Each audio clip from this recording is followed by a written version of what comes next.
अरे कौन पकड़ा था रे?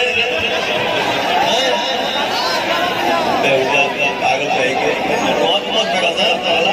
दोस्तों यही वो वीडियो है जिसको देखने के बाद जो है ये बोला जा रहा है कि पवन सिंह जो है वो बहुत ही ज़्यादा घमंडी है, जिन्होंने फैंस का जो फूल है उसको भी स्वीकार नहीं किया। जी हाँ, फैंस ने जब उनके ऊपर जो है फूल फेंका तो पवन सिंह जो है गुस्सा हो गए और गुस्से में जो है उनको क्या कुछ बोल दिया, जैसा कि इस वीडियो में आप लोग देख रहे हैं। लेकिन आपको बता दें कि उन्होंने जो है फैंस को गाली वगैरह कुछ भी नहीं दिया, बस फूल फेंकने पे जो है पवन सिंह जो है मजाक में जो है ऐसे जो है अपने फैंस को डांटे हैं। जैसे कि आप इस वीडियो को ध्यान से देखिए और समझिए कि क्या हुआ था। अरे